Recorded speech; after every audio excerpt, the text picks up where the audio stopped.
राजकीय आदर्श वरिष्ठ माध्यमिक विद्यालय धारचूला में मनाया गया वन्य जीव सप्ताह।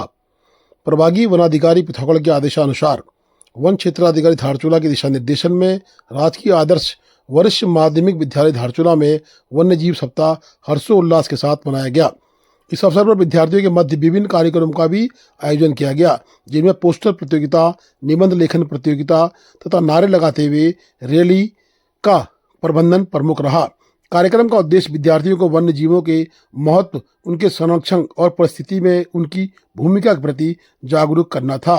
वन विभाग के अधिकारियों द्वारा छात्रों को वन्य जीव संरक्षण से संबंधित जानकारी प्रदान की गई और उन्हें यह शपथ दिलाई गई कि वे सदैव वन्य जीवों की सुरक्षा के लिए सजग रहेंगे। विद्यालय प्रबंधन एवं वन विभाग के संयुक्त प्रयास से आयोजित यह कार्यक्रम विद्यार्थियों के लिए अत्यंत शिक्षाप्रद व प्रेरणादायक सिद्ध हुआ।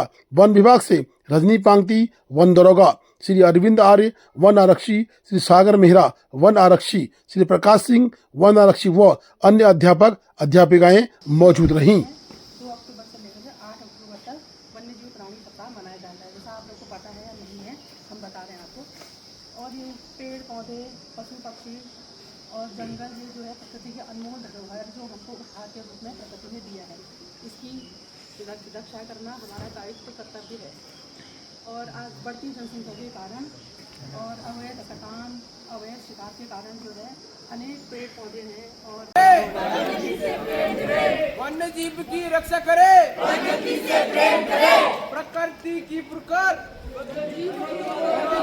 दो अधिकार, प्रकृति की पुकार, वन्य जीव की रक्षा करे, प्रकृति से प्रेम करे, वन्य जीव की रक्षा करे, प्रकृति से प्रेम करे, प्रकृति की पुकार, वन्य जीव को दो अधिकार, प्रकृति की पुकार, वन्य जीव को दो अधिकार, वन्य जीव की रक्षा करे, प्रकृति से प्रेम करे, वन्य जीव की रक्षा करे, प्रकृति से प्रेम करे, प्रकृति की है पुकार, वन्य जीव को दो। रांची के तोक कुरखेती निवासी वीर सिंह पुत्र सिंह दलीप सिंह को गांव जाते वक्त पत्थर पहाड़ी से गिरे और उनको लगे। उन पत्थरों से लगने से उनकी ऑन द स्पॉट मृत्यु हो गई है। ग्राम प्रधान हरीश धामी ने उनकी मृत्यु पर दुख व्यक्त किया है और उनके शव को धारचूला लाकर पोस्टमार्टम करने के बाद परिजनों को सौंप दिया है। बता दें कि वीर सिंह पुत्र सिंह दलीप सिंह निवासी रांची तोक कुरखेती निवासी को पहाड़ी से गिरे पत्थरों से चोट लगने से आपके जो वीर सिंह बोरा जी हैं, पुत्र श्री दलीप सिंह बोरा, कुरखेती आपका कांखर से कुरखेती की तरफ जा रहे थे और रास्ते में पहाड़ी का जो रास्ता था वहाँ से ऊपर पत्थर गिरने से उसकी पत्थर की चपेट में आने से उनकी मृत्यु हो चुकी है। अभी हम लोग जिला उप चिकित्सालय धारचूला में उपस्थित हैं और पोस्टमार्टम के लिए जो पंचनामा है उसकी कार्रवाई के लिए पुलिस को सूचना कर दी गई है, उसकी प्रोसेस जारी है। और साथ में जो पटवारी जी हैं उनको भी सूचना कर दी गई है और हम चाहते हैं कि जल्द से जल्द, क्योंकि यह एक तरीके से आपदा की दृष्टि से ही देखा जा सकता है, क्योंकि वहाँ रोड कटिंग का काम चल रहा है और साथ ही साथ क्या है कि पहाड़ी वाला एरिया है। तो हम चाहते हैं कि जो भी हमारे मृत परिवार हैं उनको थोड़ा सा मुआवजा सरकार की तरफ से भी मिले। और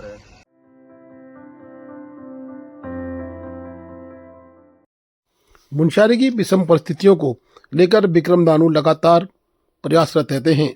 बता दें कि सड़कें बंद होने से लोगों को अपने बीमार व्यक्तियों को सड़क तक लाने में भी बड़ी मशक्कत का सामना करना पड़ रहा है।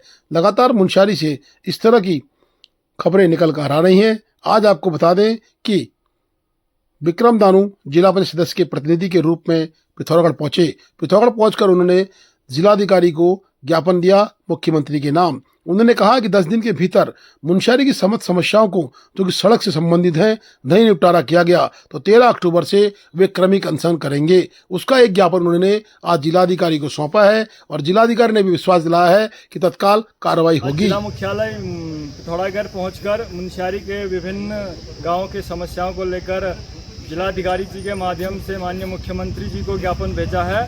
ज्ञापन में ये है कि 3 माह बीत गया है, अभी तक मुनस्यारी के विभिन्न मोटर मार्ग नहीं खोला गया है। मोती घाट से गोलफा, झाबली से तोमिक, झाबली से बोना और चिलमधार से कुरीजिमिया और उन लोगों को मोटर मार्ग बंद होने से आज लोगों को बहुत परेशानियों का सामना करना पड़ रहा है। बीमार लोगों को डोली के सहारे मुख्य मार्ग तक लाने पर लोग मजबूर हैं, जिससे उन्हें बहुत परेशानी का सामना करना पड़ रहा है।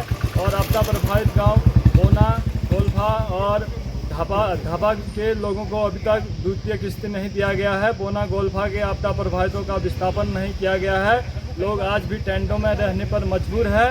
इसीलिए हम लोगों ने माननीय मुख्यमंत्री जी को ज्ञापन प्रेषित किया है कि 10 दिन के भीतर समस्याओं का समाधान नहीं किया गया तो तहसील मुख्यालय मुनस्यारी में कर्मिक अनशन किया जाएगा, जिसकी संपूर्ण जिम्मेदारी शासन प्रशासन की होगी। धन्यवाद।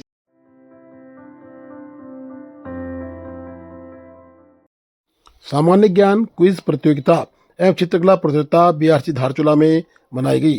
धारचूला में ब्लॉक स्तरीय चित्रकला एवं क्विज प्रतियोगिता का आयोजन खंड शिक्षा अधिकारी श्री आर के अटवाल की अध्यक्षता में आयोजित किया गया।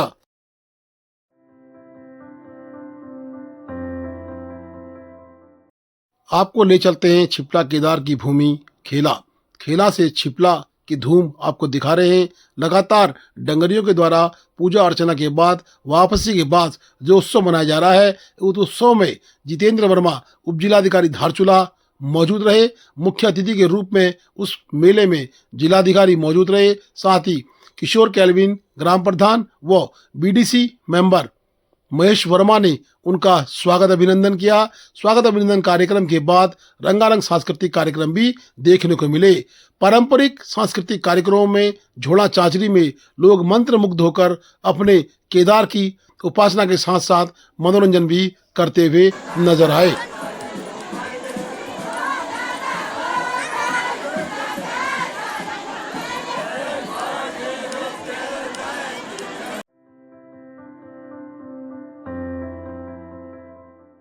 वर्ष के पहले हिमपात ने आदि कैलाश की दशा और दिशा बदल दी। 2 फुट से ऊपर बर्फ आदि कैलाश, कोटी इत्यादि में जम चुकी है।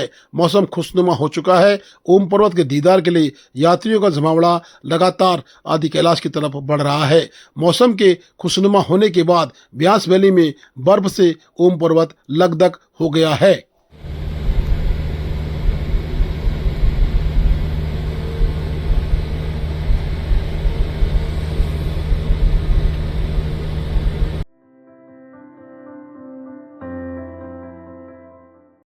धारचूला के बाजारों में भवन सामग्रियां तितर बितर रूप से ट्रक्स छोड़ जा रहे हैं, जो कि रात्रि में छोड़ दी जाती हैं, जिससे कि बसों के आवागमन के साथ साथ स्थानीय नागरिकों को भी आने जाने में बड़ी दिक्कत का सामना करना पड़ रहा है।